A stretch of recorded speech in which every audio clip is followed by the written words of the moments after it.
For Blind Buddy Day is your chance to invest in the life of a blind child. Join 7 South Africans in the Shades Parade on Friday, 31 May by donning a pair of sassy shades and displaying a Lofa Blind Buddy Day sticker. The stickers are sold at 10 rand each, and proceeds raised will help the League of Friends of the Blind in championing its cause of touching lives, changing lives, and building brighter futures. To place your order, call 021 705 3753 or email info@lofa.org.za.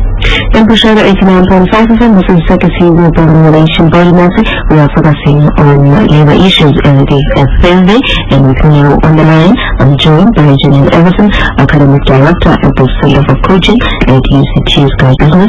Joining us to talk about how coaching circles can help organizations develop and retain top talent. If you have questions, comments, do call us.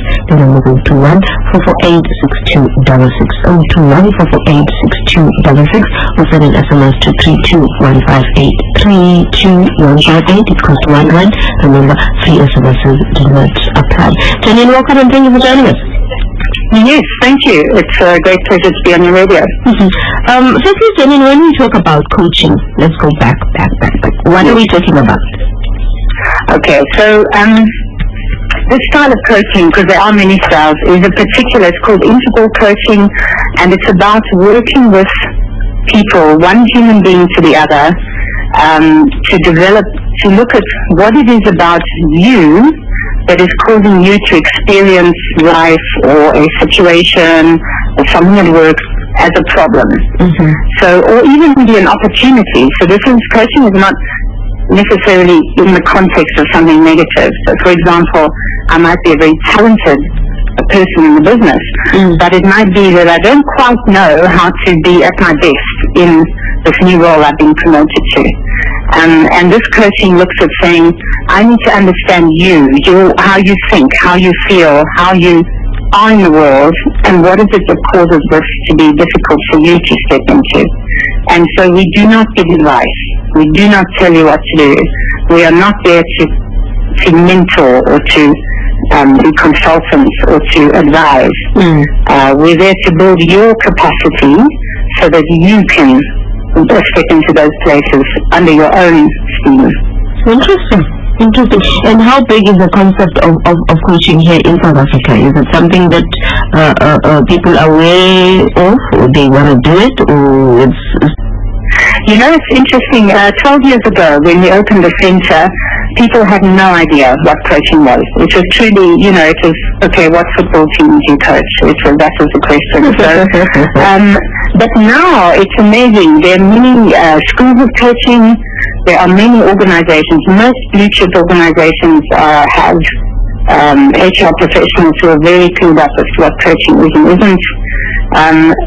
It used to also be a remedial exercise. So I'd be called in to coach this problem person or that problem person. But now many organizations are saying, you know what, it's a big investment, and actually we want to invest in our talent, in developing our people, not in, it's not a problem-solving tool, it's a development tool. So it's being used in very exciting ways. And then the last 2 years, which is also fascinating, is that we're getting more and more government-based organizations approaching us and saying, we want to bring the public sector as well as the private sector. So it's growing a lot. For the public servants? Even, they need it. They do. They definitely need it. Well, I find it very exciting, I must say. So much would change if they would do it. So much would change. Now, if you look in terms of the benefits, is it on a personal level or is it on a professional level? Well, I think once again, our focus is on the human being. And what we've realized is wherever that human being goes, that's where the impact is going to be. So you can coach someone in the workplace about, let's say, they have relationship troubles with their boss. But if you're working in the area of developing, for example, their capacity to speak up to authority figures, you might be grounding this in what's going on at work.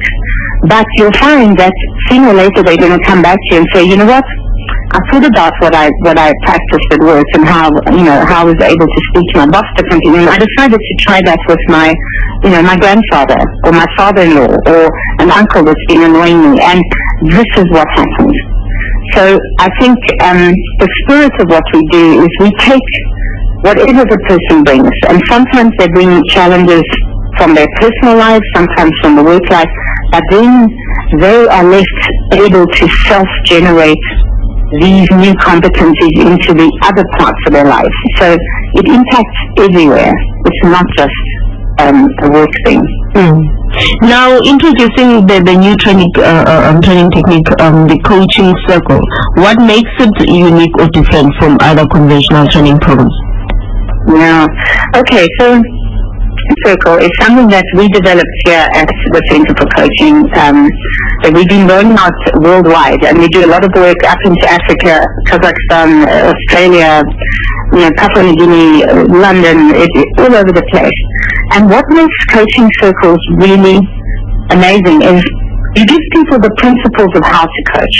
All right. So as a leader, as someone or even in life, if we are able to learn how to engage with someone in a coaching way instead of a telling way, and we can talk more about what that means, I become a much more effective and powerful person.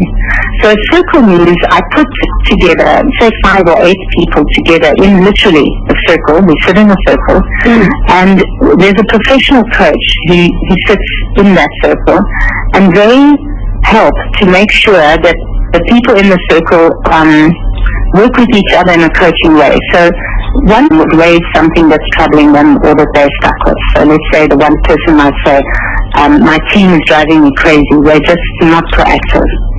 And then the rest of the circle would ask them coaching questions and would actually literally coach that person as a group.